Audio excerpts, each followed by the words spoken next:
Eugene, obviously everybody wants to hear about how the camp is going, but there's more important things that have been happening in your life at the moment. Um, Tragic things. Can you tell us a little bit about the accident with Fou and what happened? Or you can't call it an accident, I guess. Yeah, no, it's definitely, we can't classify it as an accident.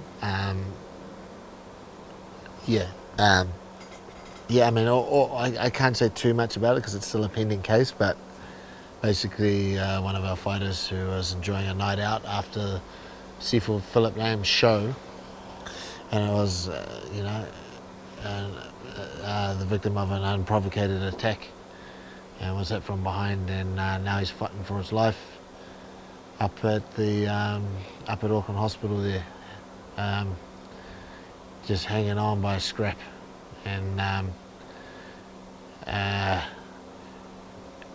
as a gym and as a community and as a family, we're holding on.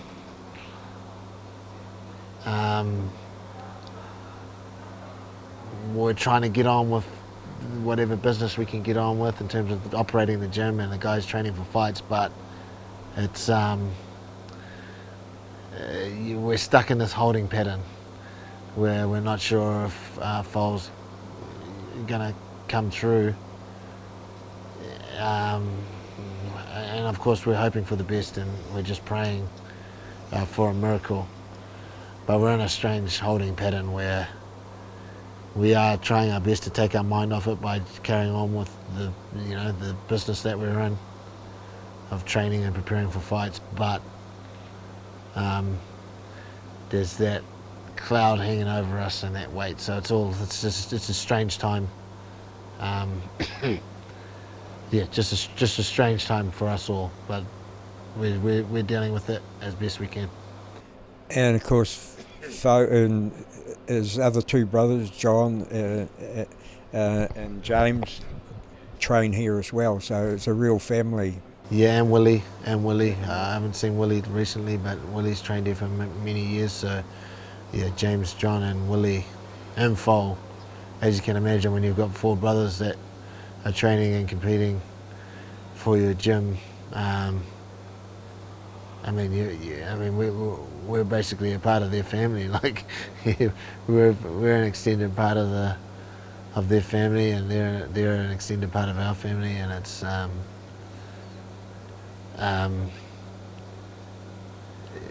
They're a very important part of the gym, and we're just hoping for for everybody to come through this. And of course, you have to try and keep things as normal as possible here. The fight camp is in full swing. How difficult? Yeah, very difficult, but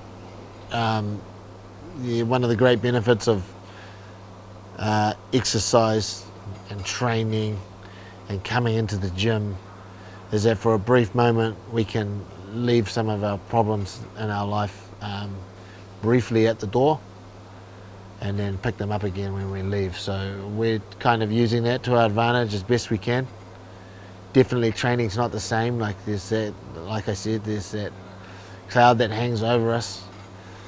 But at least we're able to get in here and like briefly take our moment, take our minds off it while we're putting our full concentrated effort into something else. But yeah, like I said, it's this is not ideal circumstances to train under, but we've just got to push forward.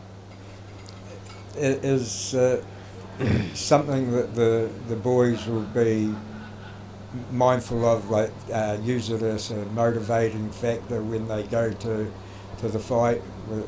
Yeah, I'm talking about Israel and Brad when they fight, or you've just got to try and keep a clear mind. Now look, this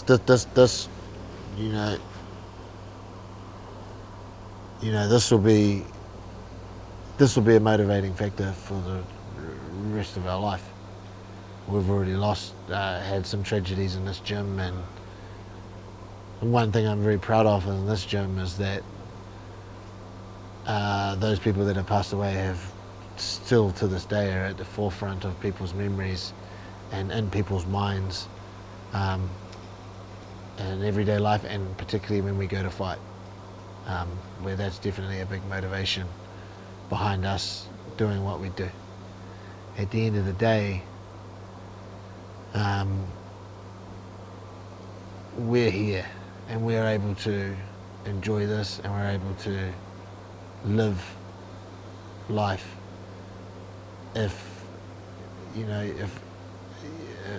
any of us don't give our full amount of effort to getting in here, enjoying and loving the sport and giving it everything, then we're not doing those guys justice who would trade places with us in a split second and put 100% effort in to living this life, the life of a fighter, the life of a martial artist. They're no longer able to do that. For us to do them justice, because we're still able to be here and do it, we have to give 100% effort and honour their memory like that way. Yeah. Just about where is the camp now? How are the fighters poised? How is Adesanya Brad poised? Is everything on target? Yeah. I'm very happy with Brad and Israel, and I mean, like I said, with these guys, these professional fighters, the guys of their caliber, I'm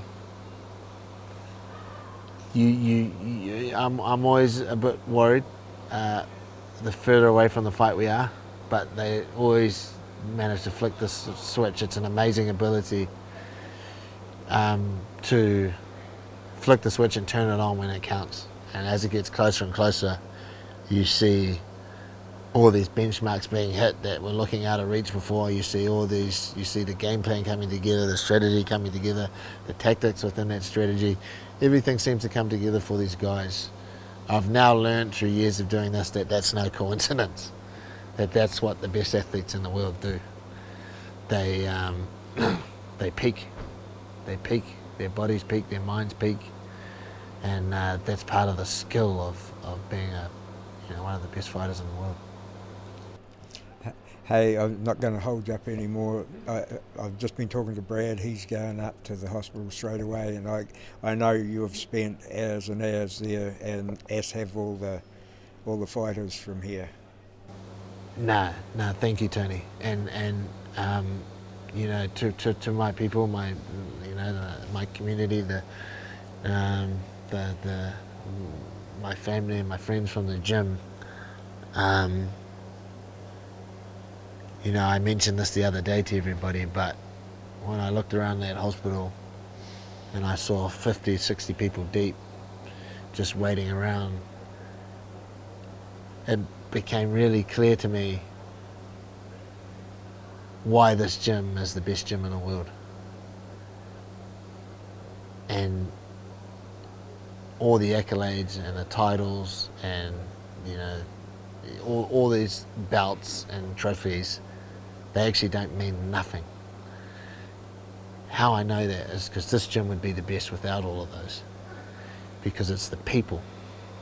It's the people that are involved in this gym that make it the best in the world. It's not all those accolades and trophies and inanimate objects on the wall.